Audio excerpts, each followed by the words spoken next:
we will first call our special guest, Emmanuel, my last baby, who's going to represent his siblings, yes, to talk about his mom.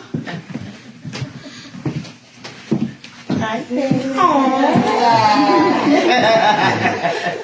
Emmanuel. How are you? I'm not a baby anymore. I always say I'm in my last breath.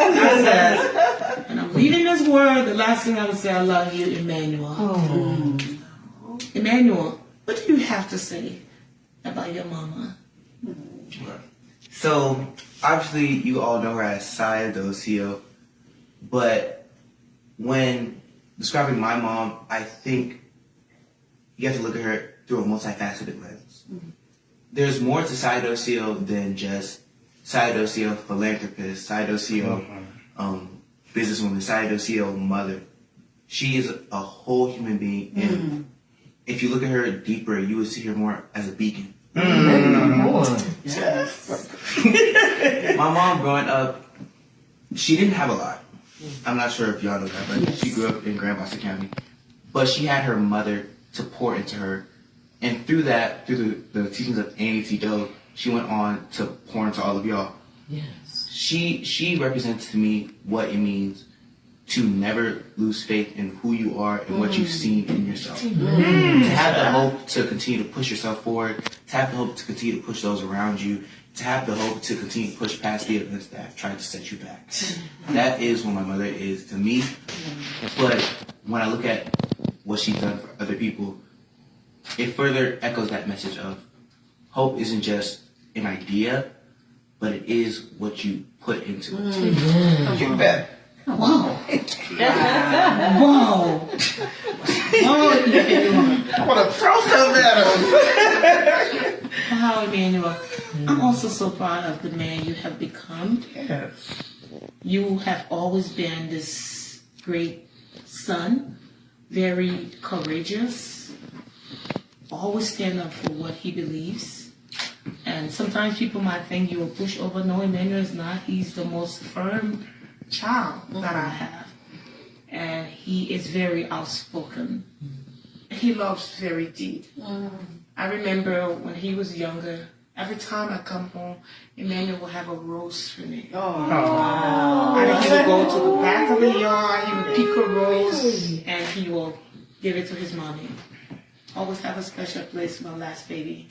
What advice will you give to other mothers? Well, obviously, I cannot speak as a mother, but I can speak as a son. Yes. I would say, this isn't just an advice for mothers, but this is advice for all women, is to continue to be rooted. Because, as you know, my mother, she's very strong not only in who she is, but also in what she believes, her faith, and ultimately that is what continued to push her forward and allowed her to become this person that you all know.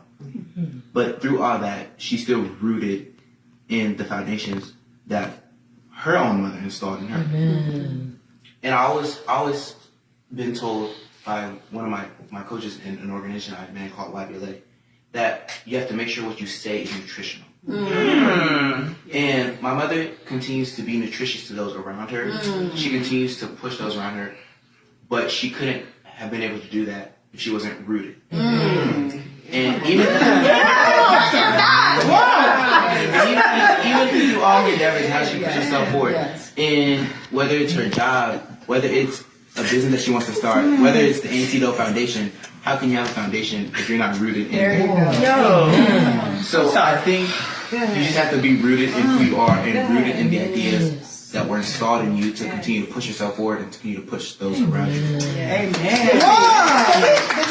Did you tell them how old you are? Because I'm 17. Wow.